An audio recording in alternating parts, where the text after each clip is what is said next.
სოფლიოს ყურადღება სომხეთისკენ ამიპყრობილი ერევანი ევროპული პოლიტიკური გაერთიანების მერვე სამით მასპინძლობს. ცოტა ხნის წინ გავრცელდა კადრები, როგორ ესალმებიან ერთმანეთს ირაკლი კობახიძე და ემანუელ მაკრონი. საინტერესოა, რა გზავნილები აქვს ოლიგარქის პრემიერს პარტნიორებისთვის, რომელიც მათ ყოველდღიურ რეჟიმში ლანძღავს და ევროგაერთიანებას საბჭოთა კავშირსაც კი ადარებს. სამი ძეიმჟერებენ რამდენიმე მნიშვნელოვან საკითხზე, თუმცა თავარი რაზეც ლიდერები ყურადღებას გაამახვილებენ, ეს დემოკრატიის უკეთდაცვა, რომელსაც საქართველოში ბიძინა ივანიშვილი ძირს უთხრის. სამით სოფო ვარდიაშვილი აშუქებს, ის ერევნიდან გვერდდება ახლა პირდაპირ ეთერში. სოფო, გისმენთ. ამ წუთებში უკვე დაიწყო პლენარული სხდომა, რომელსაც უძღვება სომხეთის პრემიერ-მინისტრი ნიკოლ ფაშინიანი. მანამდე საზეიმო მიღება იყო მასთან ევროპის ქვეყნების ლიდერები, რომლებიც მოვიდნენ ევროპის პოლიტიკური გაერთიანების სამიტზე დასასწრებად მიიღო და ასევე გადაიღეს ფოტოებიც, თუმცა მანამდე ლიდერები ამ სამიტზე დასასწრებად მოსული ლიდერებმა გამოიარეს გზა, სადაც მედიის წარმომადგენლები ვიდექით და შესაძლებლობა ჰქონდა მათთვის კითხვების დასმის. ლიდერები ამბობენ, რომ ეს სამიტი მნიშვნელოვანია, რადგან აქ განიხილება დამოუკიდებელი ევროპის საკითხი. მნიშვნელოვანია ევროპის დამოუკიდებლობა, როგორც ენერგო დამოუკიდებლობის თვალსაზრისით, ასევე მნიშვნელოვანია თავდაცვისა და უსაფრთხოების მიმართულებით დამოუკიდებლობა. რა თქმა უნდა, ერთ-ერთი მთავარი საკითხი ამ შეკრების იქნება უკრაინაში მიმდინარე ომი. ეს არის ერთ-ერთი ძირითადი საკითხი და საერთოდაც ევროპის პოლიტიკური გაერთიანების სამიტი შეიქმნა სწორედ უკრაინაში რუსეთის სრულმასშტაბიანი შეჭრის შემდეგ და ეს იდეა წამოეყენა საფრანგეთის პრეზიდენტმა მაკრონმა, რომ შეიქმნა ევროპის გაერთიანება, რომელსაც უნდა ემსჯელა სხვადასხვა საკითხზე, მათ შორის დემოკრატიის მედეგობის გაძლიერებაზე და ასევე ენერგო დამოუკიდებლობაზე და ეკონომიკურ დამოუკიდებლობაზე ევროპაში. ევროპის ლიდერები ესწრებიან ძირითადად ამ სამის 48 ქვეყნის წარმომადგენლები არიან აქ შეკრებილი, როგორც ევროკავშირის წევრი ქვეყნების წარმომადგენლები, ასევე არაწევრი ქვეყნების წარმომადგენლები, თუმცა წელს პირველად ამ სამის ესწრება კანადის პრემიერ-მინისტრი მარკ კარნი, ის სტუმრის სტატუსით არის აქ მოწვეული და მასაც მნიშვნელოვანი მისი დასწრება აქ არის, იმიტომ რომ ბევრ საკითხში კანადის და ევროკავშირის მიმართულებები, მოსაზრებები, ხედვები ემთხვევა ერთმანეთს და მნიშვნელოვანი ასევე მისკადრი, ჩვენ ვნახეთ კადრები, როდესაც მოვიდა აქ მარკ კარნი და შეხვედრა ჰქონდა, ის ჟურნალისტების თვალწინ ის და ნატოს გენერალური მდივანი შეხვდნენ ერთმანეთს და დაანონსეს, რომ ეს შეხვედრა იქნება ძალიან მნიშვნელოვანი. კიდევ ერთი საკითხი, რაზეც აქ უნდა იყოს მსჯელობა და რასაც ევროპული ინსტიტუციების წარმომადგენლებმა ილაპარაკეს მედიასთან შეხვედრის დაწყებამდე, არის დეზინფორმაცია და ჰიბრიდული ომი. ეს მნიშვნელოვანი საკითხია საქართველოსთვისაც. ჩვენ ქვეყანაში მუდმივად არის ლაპარაკი იმაზე, რომ ძალიან ძლიერია რუსული გავლენა, ჰიბრიდული ომი და დეზინფორმაცია, რუსული დეზინფორმაცია ქვეყანაში. ახლა ეს საკითხი, მნიშვნელოვანი საკითხია სომხეთისთვისაც და ურსულა ფონ დერ ლაიენმა და რობერტა მეცოლამ თქვეს, რომ ერთ თვეში სომხეთში უნდა გაიმართოს არჩევნები, სომხეთის როლს გაუსვეს ასევე ხაზი დაკავშირებადობის თვალსაზრისით და ერთ თვეში უნდა გაიმართოს ამ ქვეყანაში არჩევნები. ამ ქვეყანას აქვს ძალიან დიდი პერსპექტივა ახლა ევროკავშირთან ურთიერთობების უფრო გაღრმავების თვალსაზრისით.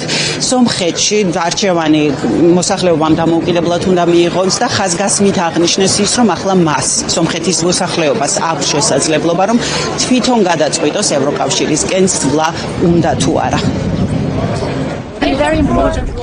სომხეთი უმნიშვნელოვანეს როლს ასრულებს დაკავშირებადობაში.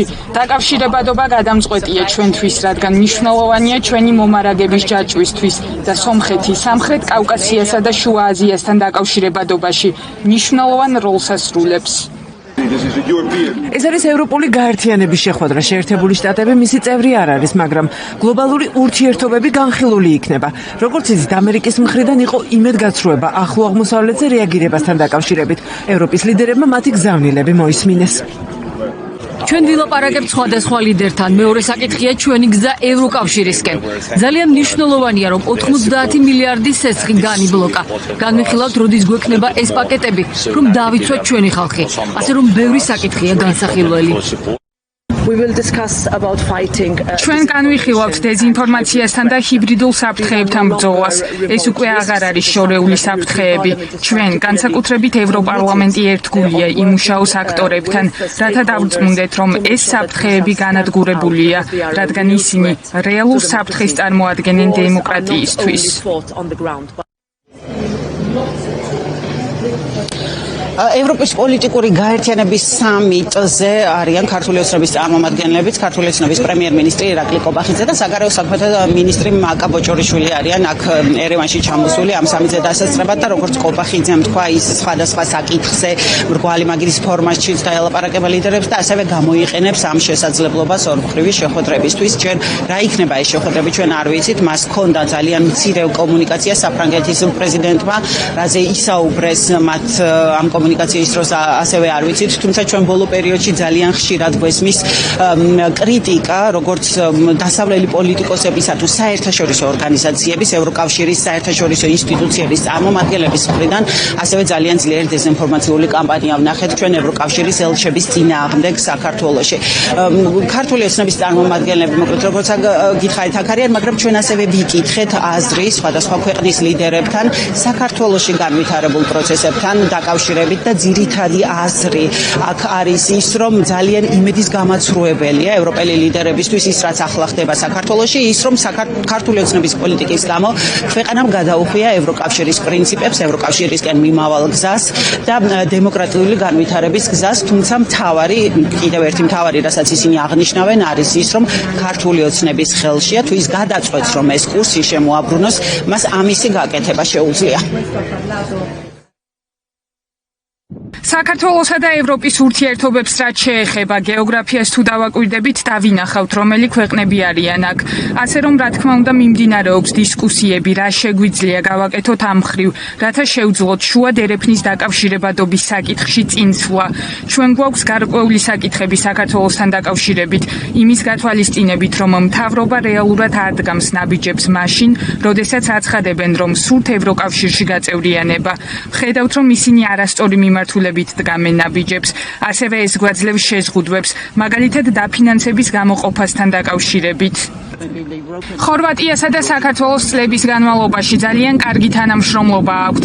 ჩვენ მხარს ვუჭერდით საქართველოს ევროპულ მისწრაფებებს და ეს ძალიან ათელი იყო. მე ამას პირადად ვაკეთებდი, როგორც პრემიერ-მინისტრი ბოლო 10 წლის განმავლობაში. მანამდე კი როგორც ევროპარლამენტის წევრი თუ სხვა პოზიციებზე ყოფნისას. მჯერა, რომ როდესაც საქართველოს მთავრობა და ქართველი ხალხი გადაწყვეტს, რომ ევროპული გზა მათი მომავალია, რაც მკაფიო ამბიციაა და როცა გარკვეული მოთხოვნები შესრულდება, მაშინ პროცესი განახლდება. დღეს გაიხსნა ოფიციალურად ევროპის პოლიტიკური გაერთიანების სამიტი და ამ სამიტს მოსდევს ასევე ევროკავშირი, სომხეთის სამიტი, რომელიც პირველად იმართება და მნიშვნელოვანი ხელშეკრულებების გაფორმება იგეგმება ამ სამიტზე. თუმცა ამ სამიტში მონაწილეობისთვის ლიდერებმა ჩამოსვლა ერევანში დაიწყეს გუშინ და ჩვენ ერევნის ქუჩებში, როდესაც გადავაადგილდებოდით, ხედავდით, რომ გარკვეული პერიოდის განმავლობაში დროებით იკედებოდა ხოლმე ქუჩები იმისთვის, რომ დელეგაციები წასულიყვნენ ოფიციალურ მიღებაზე სადილზე, რომელიც იყო გუშინ დაგეგმილი. თუმცა გარდა ამისა, ევროპელმა ლიდერებმა ფეხით გაისერნეს ერევნის ქუჩებში. მაგალითად, ერთი ასეთი შემთხვევა ჩვენ ვნახეთ საფრანგეთის პრეზიდენტ ემანუელ მაკრონის ასეთი გასეირნება ერევნის ქუჩებში, როდესაც თავდაპირველად მას ბევრი ადამიანი შეხვდა და ფრანგულად მოლაპარაკე ადამიანებიც მიდიოდნენ მასთან და სთხოვდნენ ავტოგრაფებს და მოგვიანებით კი სადილის დასრულების შემდეგ ემანუელ მაკრონი უკვე სომხეთის პრემიერ ნიკოლ ფაშინიანთან ერთად გავიდა ქუჩაში და ჩვენ ნახეთ ეს კადრები, რომ ძალიან ბევრი ადამიანი შეხვდა მას. საერთოდაც განწყობა ევროპელი ლიდერების მიმართ გუშინ ქუჩებში იყო საკმაოდ პოზიტიური. ევროპელი ლიდერების ნანახვა ერევნის მოსახლეობას ძალიან უხაროდა და ჩვენ შეგვიძლია ვნახოთ ახლა ეს კადრები რა ხდებოდა გუშინ ერევანში.